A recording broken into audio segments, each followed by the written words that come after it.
자, 오늘 본문은 신앙생활 하면서 조금 신앙생활 연조가 있는 분들은 몇 번 정도 들어봤을 만한 그런 이야기예요.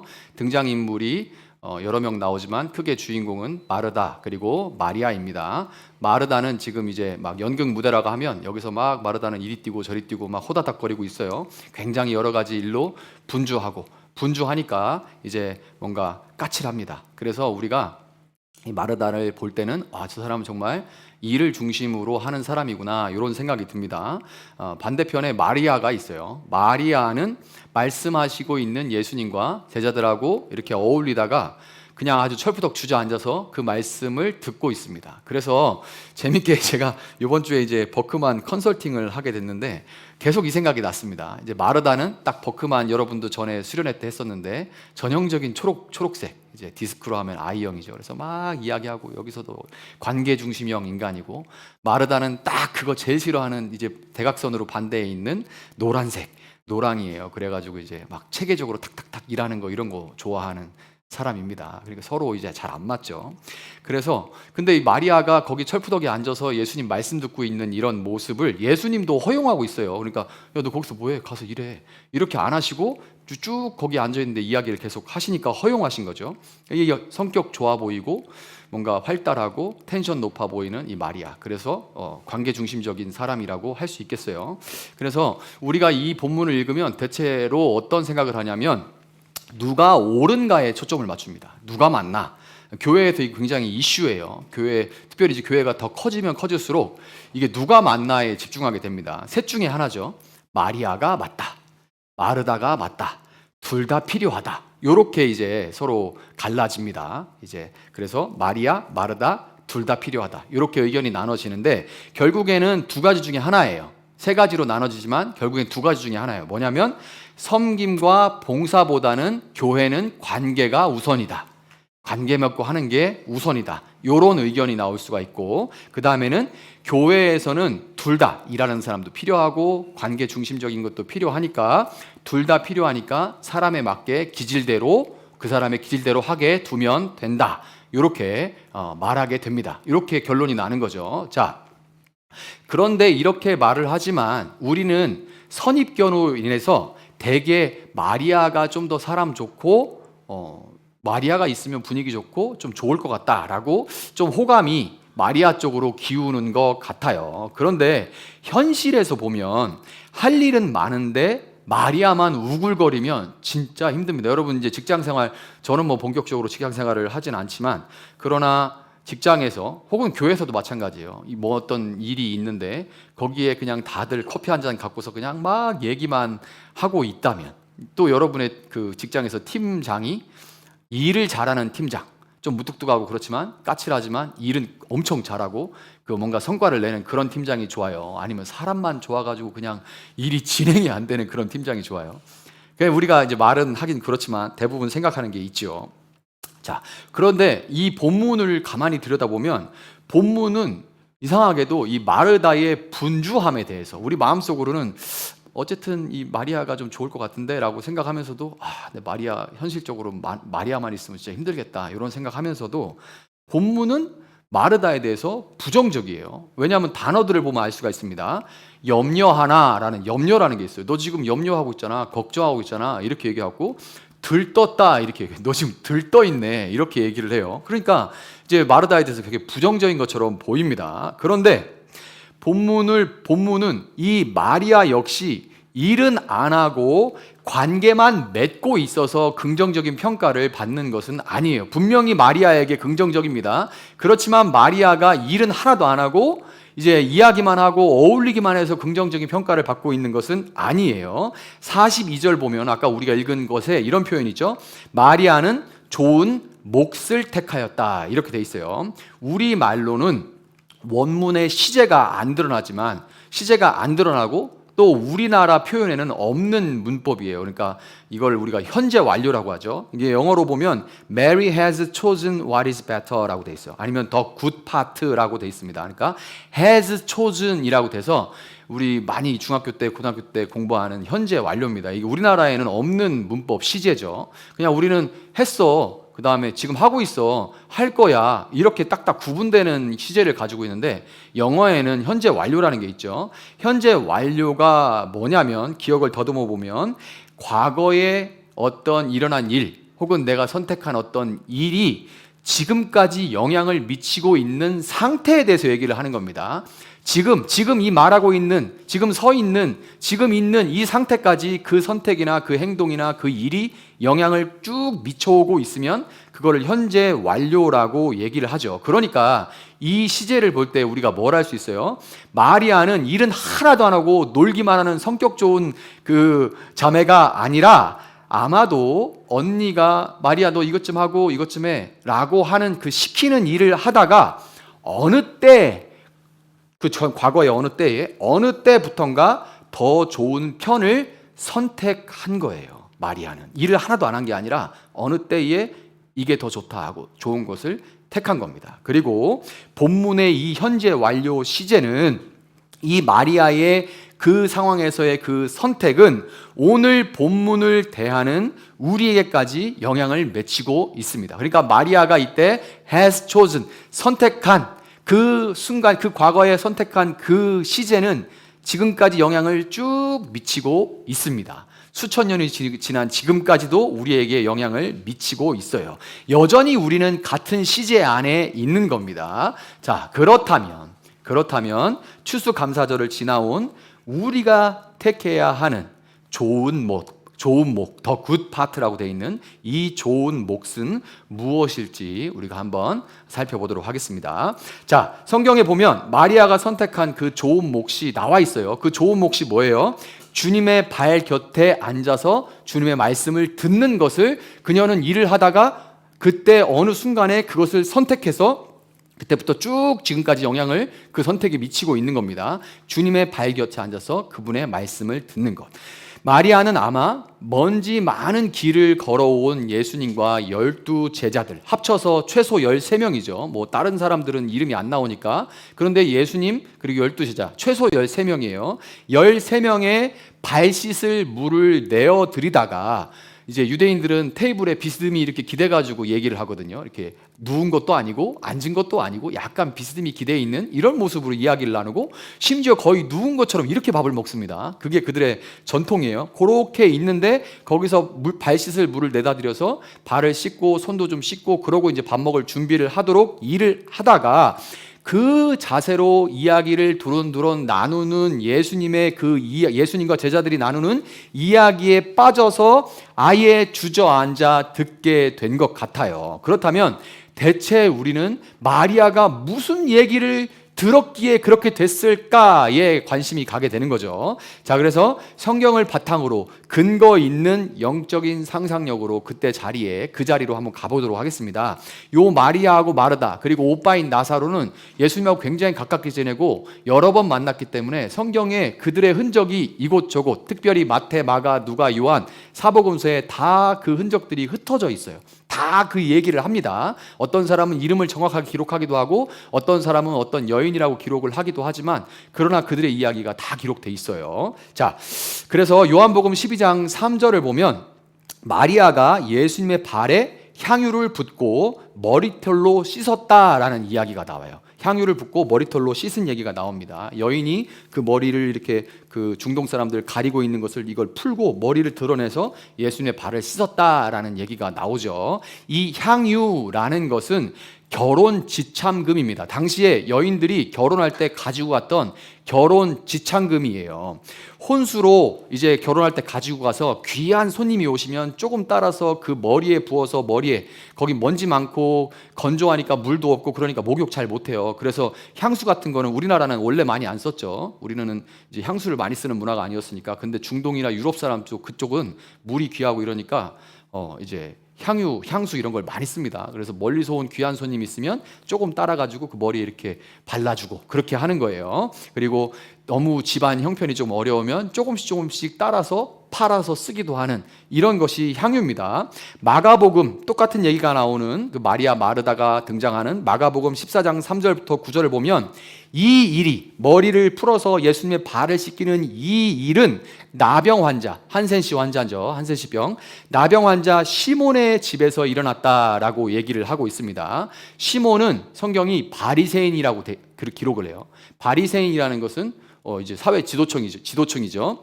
지도층이지만 지금 이 시몬은 병 때문에 한센시 병, 나병, 이 병 때문에 베다니에 거주하고 있어요. 그러니까 베단이라는 그 지역의 지명의 이름은 무슨 동 하는 것처럼 베단이라는 그 지역은 지역의 이름이 고난, 가난의 집 이런 뜻입니다. 베트, 다니 이러면 고난의 집, 가난의 집 이런 뜻이에요. 그러니까 사회 지도층이고 부유했지만 그러나 몸에 이 한센시병, 나병 부정하다고 여겨지는 병이 나서 그 지역으로 옮겨서 따로 구분돼서 거기서 지내고 살았던 거예요. 이 시몬이 베다니에 사는 시몬 바리새인이 예수님을 집으로 초대했을 때 이 일이 벌어진 겁니다. 자, 그러니까 마르다하고 마리아는 같이 베다니에 사는데 지금 시몬이 잔치를 열어서 손님들을 초대했으니까 거기 가서 지금 그 잔치를 섬기는 그 일을 허드렛 일을 돕고 있는 겁니다. 뭐도 씻고 뭐도 준비하고 하는 일을 돕고 있는 거예요. 자, 이 부정한 사람들은 따로 집 밖에 모여 살았던 유대인들의 거주 특성과 그리고 요한복음 11장을 보면 나사로가 일찍 병들어 죽는 이야기가 나오죠. 나사로가 죽어서 예수님이 살리시는 그 얘기가 요한복음 11장에 나오는데, 그러니까 마르다가 그 바리새인 시몬과 같이 살아. 바리새인 시몬은 나병 환자야. 그리고 거기에 나사로 오빠도 같이 사는 거죠. 그리고 나사로가 병들어서 일찍 죽었다라는 얘기를 종합해 보면 나사로도 환센시 혹은 나병 환자일 가능성이 굉장히 높습니다. 실제로 카톨릭에는 이 나사로란 이름이 보통 그래서 우리나라에도 카톨릭에서 운영하는 의왕시에 가면 성 라자로 마을이 있습니다. 성 라자로 마을, 이 라자로가 나사로죠. 그래서 누가복음 7장 37절 보면 같은 얘기에서 이 시몬, 바리새인인 시몬이 뭐라고 하냐면 마리아, 그 여인이라고 나와요. 마르다 마리아라는 이름은 안 나오지만 그 머리카락으로 예수의 발을 씻기는 그 여인은 저 여자가 죄인인지 알지 못합니까? 이렇게 말을 해요. 바리새인 시몬이 저 여자가 죄인인 걸 알지 못합니까? 그러니까 당시의 자타공인 죄인은 누구였냐면 크게 두 개예요. 첫 번째는 세리, 자타공인 죄인입니다. 두 번째는 창기도 자타공인. 누구나 그냥 죄인이라고 말할 때는 세리 아니면 창기를 얘기하는 거예요. 그러니까 마리아가 세리일 리는 없고 뭐가 남았어요? 창기일 확률이 높아지는 거죠. 그러니까 이 얘기를 한번 종합해 봅시다. 이건 성경에 흩어져 있는 그들의 흔적을 추적해서 지금 이야기를 드리는 거예요.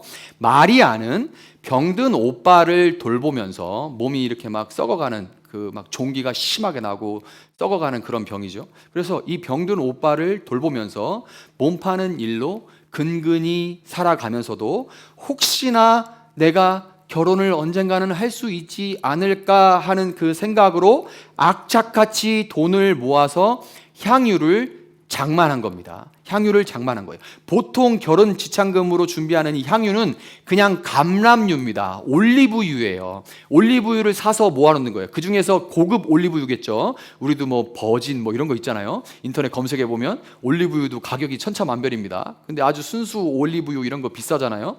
그러니까 보통 아주 순수한 올리브유를 사서 모아놓고 조금씩 팔기도 하고 손님한테 부어주기도 하는 거예요.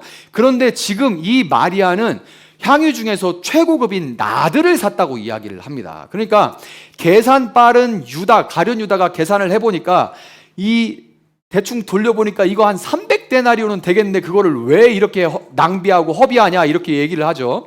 그러니까 300데나리온이란 얘기는 1데나리온은 노동자의 하루 품삯이에요. 지금은 10만 원이 훌쩍 넘지만 그냥 10만 원으로 계산하면 300데나리온은 얼마예요? 그렇지. 네, 3천만 원이죠. 1년치 3천. 그러니까 1년치의 노동을 한 그 대가인 3천만 원에 해당하는 가격을 가지고 있는 향유입니다. 여러분 이제 생활을 하면서 어지간히 여러분이 월급을 받아도 돈을 모은다는 게 쉬워요? 돈 모으는 거 쉬워요? 이게 돈은 참 모으기가 쉽지 않습니다. 그러니까 진짜 돈 모으려면 아예 그냥 월급에서 얼마는 그냥 뚝뚝 떨어져 나가도록 아예 그렇게 세팅을 해놓던지 그런 방법들이 많이 있잖아요, 요즘에는. 근데 예전이나 지금이나 돈 모으기, 일하면서 돈 모으기 참 쉽지 않습니다. 그러니까 이 마리아는 아주 독하게 마음 먹고, 먹을 거 안 먹고, 입을 거 안 먹고, 입을 거 안 입고 이러면서 그냥 아주 돈만 생기면 벌어가지고 적금을 부어서 지금 말로 하면 최고급 명품백을 산 거예요. 최고급 명품백. 3천만 원짜리 최고급 명품백을 산 겁니다. 왜 굳이 그렇게 했을까요? 진짜 솔직히 다른 사람 보여주기 위한 어떤 허영 때문에 그랬을까요? 왜 그랬을까요? 3천만 원짜리 명품백을 그거를 그렇게 먹을 거 안 먹고 입을 거 안 써서 입을 거 안 입고 그렇게 아껴가지고 뚝뚝 떼서 모아가지고 겨우 모아서 나드 3천만 원치를 산 겁니다. 왜 그랬을까요? 허영 때문일까요? 다시 판다. 역시. 나 또 설교 또 못하겠어. 나 지금 생각이 또. 난 저희 우리 교회가 너무 좋아요. 이 관점이 정말, 다시 설교를 다시 좀 생각해 봐야겠네. 일단 리셀이라도 허영 때문은 아닌 거죠. 허영 때문은 아닌 거예요. 상황 파악해 보니까 허영 때문은 아닌 것 같아요.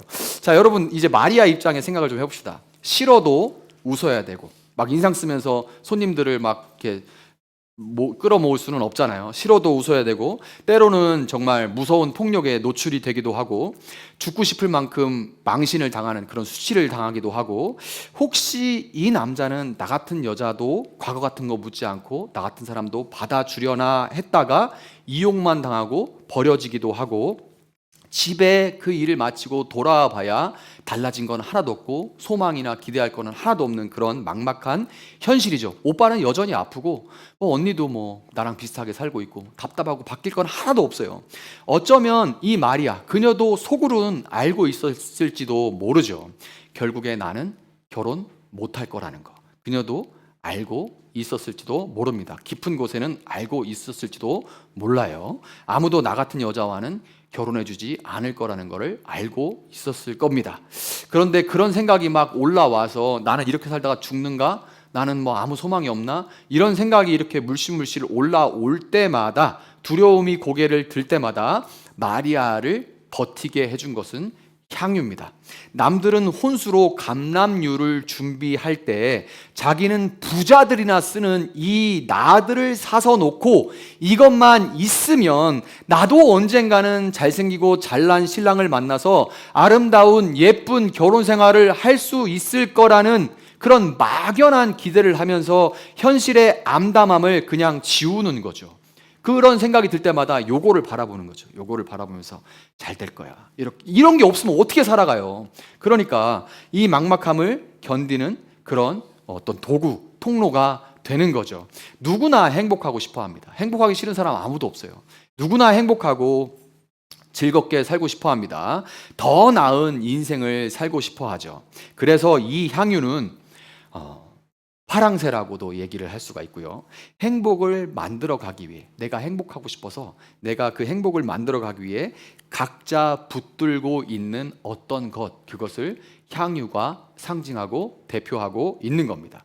자, 이제 고인이 되신 뉴욕 맨하튼에서 사역했던 팀 켈러 목사님은 우상이라는 것을, 아까 우리 찬양 인도자도 우상을 언급했는데요. 아마 이 본문 보고서 이제 찬양을 그렇게 골랐는지 아니면 그렇게 뭐가 통해서 이렇게 골랐는지 모르지만 내가 주인 사문을 찬양했잖아요. 우상이라는 것을 뭐라고 했냐면 오직 하나님만 주실 수 있는 것을 다른 어떤 것이 줄 수 있을 것이라고 찾는 것, 그것을 우상 숭배라고 이야기를 합니다. 오직 하나님만 줄 수 있는 것을 다른 어떤 것이 줄 수 있을 거야 하고 그것을 찾는 것을 우상 숭배라고 한다고 해요.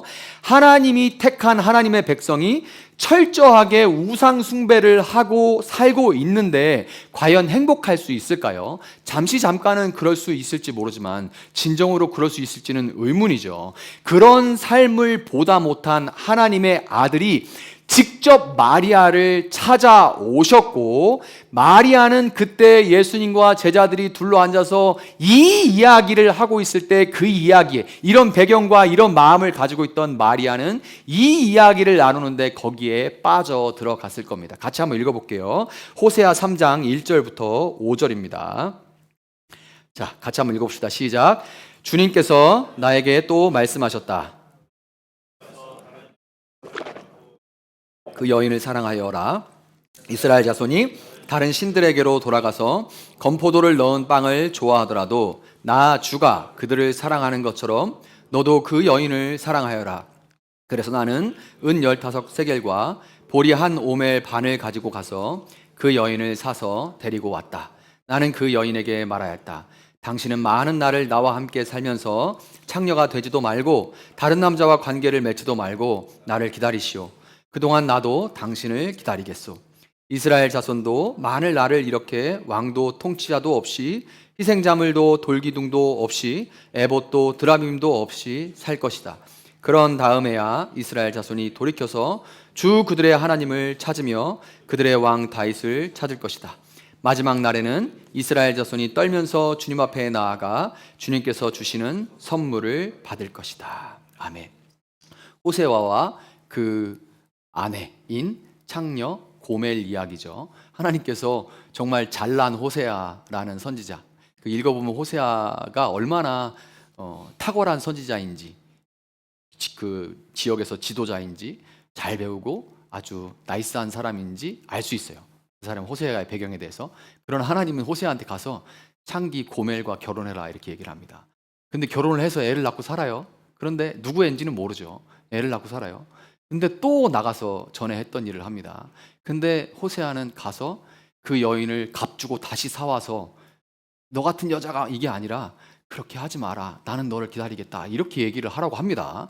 그러니까 하나님 이스라엘에 대한 얘기를 호세아를 통해서 보여주고 있는 거죠. 여러분, 마리아는 오직 하나님만 주실 수 있는 행복을 신랑이 줄 수 있을 거다라고 생각하고 향유를 사고 향유를 의지했습니다.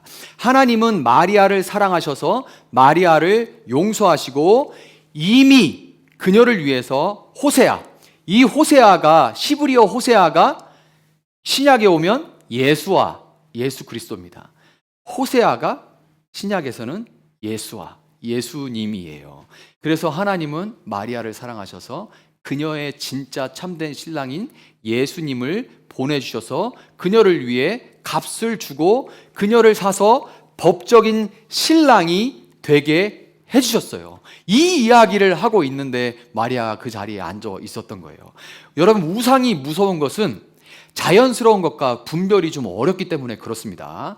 여러분, 남자친구, 여자친구에게 사랑받고 싶은 것은 너무 당연하죠. 서로 사귀는데 사랑받고 싶지 않아. 이거는 말이 안 되는 거죠. 사랑받고 싶어요. 당연합니다. 그러나 그 사람이 없이는 내 인생, 내 삶이 의미가 없다는 것은 우상이에요. 사랑받고 싶고 사랑을 주고 싶고 사랑 주고받고 싶은 건 당연하지만 그 사람 없이 내 삶은 의미가 없어 라는 것은 우상입니다. 굉장히 자연스럽지만 그게 그 사람 없이는 의미가 없다는 우상이 되는 거예요. 결혼하고 싶은 거 당연합니다. 그러나 결혼 못하면 행복도 없다는 것, 나는 의미가 없고 행복도 없다는 것은 우상이에요. 예수님도 못 주는 행복을 남편과 아내가 어떻게 줘요? 결혼 안 한 사람도 있고 결혼한 사람도 있는데 예수님도 못 주는 행복을 남편과 아내가 줄 수 있던가요? 이제 저는 한 20년 정도 살았고 훨씬 많이 사신 분들도 있는데 저는 안 그런 것 같습니다. 시험이 잘 내 생각대로 안 되면, 결과가 안 되면 어떡하지 하고 걱정하는 건 당연합니다. 자연스러워요. 그러나 시험이 안 되면 나는 살 가치가 없다, 살 이유가 없다라고 여기는 것은 우상입니다. 취업 못하면 어떡하지? 이렇게 걱정하는 건 당연하지만 취업이 안 되면 나는 쓸모없는 인간이다라고 생각하는 것은 우상이에요. 마르다는 결국 여러분 예배하려고 했던 예수님께 짜증을 냅니다. 아니, 예수님 마리아한테 가서 일지 마라고 하세요. 저 바쁜 거 안 보이세요 하고 지금 마리아 얘기를 하고 있지만 누구한테 짜증을 내요? 예수님한테 짜증을 지금 마르다는 내고 있죠. 근데 우리도 예배하러 와서 짜증내고 마음이 흐트러지는 경우가 참 자주 있습니다. 어떤 때는 음악이 마음에 안 들어서 짜증이 나기도 하고, 에어컨이 우리 여름에 참 고생 많이 했죠. 에어컨이 안 돼가지고 막 짜증이 나기도 하고, 어떤 때는 히타가 너무 나한테 직선으로 날라와서 막 짜증이 나기도 하고, 주보 오타가 영 마음에 걸려서 짜증이 나기도 합니다. 무언가 마음에 안 들어서 아, 이거 왜 이렇게 했지 하다가 결국에는 예배를 망치고 예수님께 짜증을 내는 경우가 참 많아요. 때로는 교회 일 때문에 지체들하고 다투거나 목사님이 마음에 안 들고 목사님하고 의견 충돌이 일어나다가 결국에는 예수님한테 짜증을 내고 예수님의 몸된 교회 자체에 짜증이 내기도 합니다. 여러분, 그러면 마르다는 지금 누구를 예배한 거예요? 마르다는 우상이라는 관점에서 보면 지금 이 마르다는 그 상황 자체를 멋지게 일목요연하게 통제하는 것을 예배한 겁니다. 12명의 제자들과 예수님, 그리고 오빠와 자기 자신들, 그러니까 16명, 최소 16명이죠. 또 따라오는 누군가 있었을지도 모르죠. 그러니까 대략 한 20명 남짓 되는 사람들에게 최대한 빠른 시간 안에 일사불란하게 그들에게 음식을 대접하고 그들이 만족스럽게 그 음식을 먹고 식사 후에 편안하게 쉴 수 있는 곳을 만드는 것, 이런 것들이 착착착 계획과 분석대로 진행되는 것, 그것이 결국에는 뭐예요? 내가 그렇게 잘 진행했다고 인정받는 것. 누가 인정받는 것? 내가 인정받는 거예요. 그런데 여러분, 잘 가만하게 냉철하게 생각해 보세요. 내가 인정받고 내가 만족하려면 손님을 왜 초대합니까? 그렇죠? 손님을 왜 초대해요? 이미 여러분 하나님의 자녀로 인정받았고 나를 자녀로 삼으시려고 십자가에 죽으시고 다시 사신 그분을 예배하려고 우리는 교회에 나오는 거예요. 예수님을 믿고 나는 하나님의 자녀로 인정받았다라고 하면서도 여전히 마르다처럼 다른 사람에게 내가 인정받아야만 내가 뭔가 가치 있는 사람으로 느껴져서 그 일을 통제하려고 그러고 그게 내 맘대로 안 되면 화내고 짜증내는 모습이 만약에 내 모습이라면, 또 예배의 자리에 나와 앉아 있으면서도 여전히 불안한 마음 때문에 남들보다 더 값비싼 향유, 더 화려한 스펙, 더 나은 무언가를 준비해야만 행복한 미래가 보장되지 않을까 하는 생각에 여전히 계속해서 사로잡혀 있다면, 마리아처럼 여러분이 숭배하던 우상 숭배를 깨닫고 여러분을 용서하시고 참된 소망을 주시는 하나님께로 돌이킬 수 있는 좋은 몫을 택하시는 여러분들 될 수 있기를 축복합니다. 그 은혜를 누리는 자리가 바로 예배의 자리인 거예요. 여러분, 좋은 몫을 택한, 이 좋은 몫을 딱 택하게 된, 그래서 지금까지 영향을 미치고 있죠. 좋은 몫을 택한 마리아는 향유 옥합을 깨뜨렸다고 나와요. 이게 특별히 마가복음 14장 3절에 거기에 자세하게 나옵니다. 다른 데서는 그냥 향유 옥합을 드렸다, 쏟았다, 부었다 뭐 이런 식으로 나오는데 마가복음 14장 3절에서는 정확하게 향유 옥합을 깨뜨렸다고 나옵니다. 왜냐하면 감람유하고 다르게 나드라는 향유는 휘발성이 굉장히 강하기 때문에 병에 한 번에 사서 그 병을 밀랍으로 봉인하는 거예요. 그걸 한번 이거를 탁 해서 깨면 그때 그걸 다 써야 됩니다. 다 써야 돼요. 안 그러면 이게 다 휘발돼서 날아가게 되는 거예요. 근데 이거를 깨뜨렸다는 얘기, 깨뜨려서 예수님 머리에 또 발에 이제 머리에 부어서 줄줄줄 흘러가지고 발에까지 내려갈 정도로 다 부었다는 얘기인 거죠. 3천만 원치를 다 머리에 부어서 발까지 다 흘러가도록. 그래서 머리칼로 씻겨드린 건데, 마침내 참된, 그러니까 완전히 다 드린 거예요. 마침내 참된 신랑을 만나서 이 마리아는 그녀의 전 재산, 삶 전부, 내가 붙들고 있던 삶 전부를 마리아는 내어 드린 거예요. 여러분, 예루살렘에 입성하기 전에 최고급 향유로, 지금 이 사건 이후 예수님은 바로 예루살렘에 입성하십니다. 예루살렘에 입성하면 십자가를 지시게 되고 십자가를 지면 죽게 되죠. 예루살렘 입성 전에 최고급 향유로 예수님을 왕으로 기름 붓는 상징적인 역할을 마리아는 맡게 된 거예요. 이 마리아는 모든 인간, 죄인인 인간을 대표로 하면서 그 인간을 구원하기 위해 오신 왕 대신 예수님께 가히 인간이 드릴 수 있는 최고의 섬김을 예수님께 드렸던 거예요. 여러분, 어떻게 마리아는 이 붙들고 있던 이 향유를 깨뜨려서 예수님께 드릴 수 있었을까요? 어떻게 드릴 수 있었을까요? 이게 이 3천만 원짜리 나들을 탁 깨서 머리에 부어드리고 이렇게 할 수 있었을까요? 어떻게? 누가복음 7장 42절, 43절 같이 한번 읽어봅시다. 자, 같이 읽읍시다. 시작. 둘이 다 갚을 길이 없으므로 돈놀이꾼은 둘에게 빚을 없애주었다. 그러면 그 두 사람 가운데서 누가 그를 더 사랑하겠느냐? 시몬이 대답하였다. 더 많이 빚을 없애준 사람이라고 생각합니다. 예수께서 그에게 말씀하셨다. 네 판단이 옳다.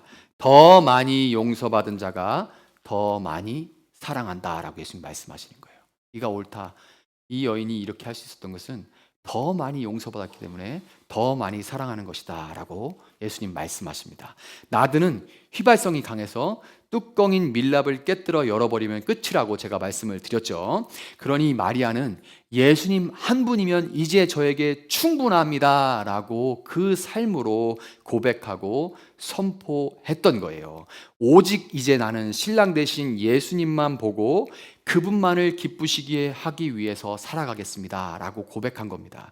여러분, 착각하지 말아야 될 것은 뭐냐면 나의 노력과 어떤 드리는 것과 섬김으로 주님을 내가 내 노력과 섬김과 열정과 이런 헌신 이런 걸로 기쁘시게 할 수 있다라고 생각하게 되면 어느새 우리는 형식에 빠지게 되고 기쁨을 잃어버리게 됩니다. 그 형식 때문에 정작 기쁨은 없어지고 알맹이를 놓치게 돼요. 우리는 사실 무엇을 해도 그 예수님의 은혜를 갚을 수가 없죠. 그저 우리가 할 수 있는 것은 그 예수님의 은혜에 감격해서 남들의 눈을 의식하지 않고 내가 가진 소중한 것을, 내가 생각하는 소중한 것을 주님 앞에 떨어뜨려 버리는 것이 우리가 할 수 있는 일인 거예요.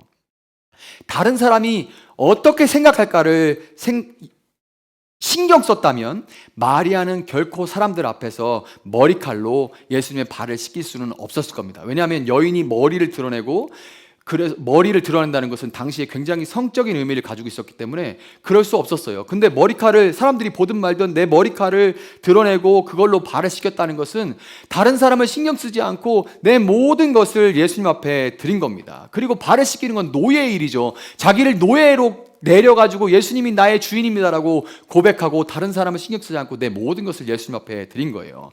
감사를 여러분 표현하기 위해서 남들 눈을 신경 쓰지 않고 남들과 비교하는 모든 마음들을 끊어버리고 다만 얼마라도 하나님 앞에 몇백 원이라도 몇천 원이라도 하나님께 드리는 그 헌금하는 마음, 누가 보든 안 보든 예배가 좋아서 교회가 좋아서 주보라도 접는 작은 섬김 하나, 누가 알아주든 알아주지 않든 형제 중에 지극히 작은 자가 줄이고 있으면 그에게 먹을 것을 주고 목마를 때 마시게 하고 나그네가 될 때 영접하고 그가 헐벗었을 때 옷 입히고 병들었을 때 돌보고 감옥에 갇혔을 때 그를 방문해서 위로하는 것, 사랑함으로 내가 가진 소중한 무언가를 드리는 이 모든 일이 바로 향유옥합을 깨뜨리는 거예요. 내가 그것을 가지고 이것을 해서 하나님을 기쁘게 해야겠다라고 그것에 붙들리는 순간 우리는 그 마음을 잃어버리게 돼요. 그저 우리는 그 예수님의 은혜에 감격해서 내가 이렇게 들고 있다가 꼭 붙들고 있던 그것을 그 은혜가 너무 감격스러워서 떨어뜨리는 겁니다. 그래서 깨지는 거죠. 그래서 이거 드리세요 여러분, 그래야 하나님 기뻐하십니다, 이런 거 다 사기예요. 뭐냐면 내가 그냥 이거 꼭 붙들고 이것만 되면 행복해질 수 있을 거야, 더 나아질 수 있을 거야 하던 것을 더 밝은 빛을 보고 더 큰 사랑을 보고 더 세상과 비교할 수 없는 그 놀라운 은혜와 사랑을 보고 내가 붙들고 있던 것을 떨어뜨리는 겁니다. 그냥 나도 모르게 주님 앞에 떨어뜨리는 거예요. 그것이 바로 우리가 주님 앞에 더 사랑받고 더 용서받은 자로서 향유옥합을 깨뜨리는 것이라는 것을 여러분 기억하시기를 바랍니다.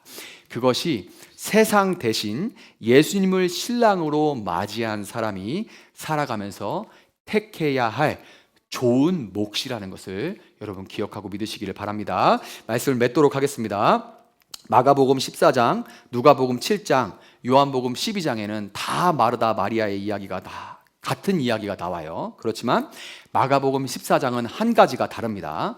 마리아가 향유옥합을 깨뜨려서 주님 발에 붓고 자기 머리털로 그의 발을 씻기는 것을 보고 가룟 유다와 제자들이 왜 그걸 낭비하냐고 다 비난할 때 주님은 뭐라고 하시냐면, 같이 한번 읽어봅시다. 14장 8절 9절 시작. 이 여자는 자기가 할 수 있는 일을 하였다. 곧 내 몸에 향유를 부어서 내 장례를 위하여 할 일을 미리 한 셈이다. 내가 진정으로 너희에게 말한다. 온 세상 어디든지 복음이 전파되는 곳마다 이 여자가 한 일도 전해져서 사람들이 이 여자를 기억하게 될 것이다. 아멘. 여러분, 마리아의 향유 옥합은 깨졌지만 주님은 그것을 내 장례를 준비한 것이다 라고 말씀하세요. 그걸 그렇게 받아들인 거예요. 마리아가 그걸 알고 그랬을까요? 이 사건은 유월절 엿새 전에 일어납니다. 예수님이 돌아가시기 일주일 전쯤에 일어난 일인 거예요.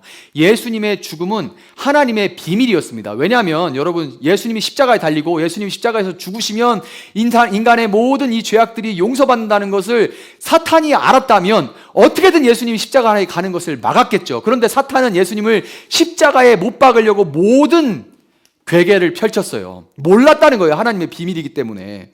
그러니 마리아도 알 리가 없죠. 그러니 마리아는 모르는 가운데 예수님이 죽으심으로 이 땅에 구원이 찾아왔기 때문에 이 마리아는 자기가 모르는 부지 중에 구원의 길을 예비하게 되고 그 일에 동참하게 된 겁니다. 좋은 몫을, 여러분, 문을 열고 나가서 교회 예배당 안에서 또 예배당 밖에서 좋은 몫을 택하는 여러분의 삶에, 여러분이 그 좋은 몫을 택하며 살아갈 것인데 그것을 택하는 삶에 크고 작은 흔들림이 있을지는 모르지만 구원을 이루어 가시는 예수님으로 인해서 가장 여러분이 좋은 몫을 택하시는 그 작은 순간순간들이 예수님을 인해서 가장 좋은 것으로 결국에 열매 맺는다는 것을 여러분 믿으시고, 추수감사절을 지나오는 오늘도 여러분이 택한 좋은 몫을 여전히 현재 진행형으로 살아가고 살아낼 수 있는 여러분들 될 수 있기를 예수님의 이름으로 축복합니다.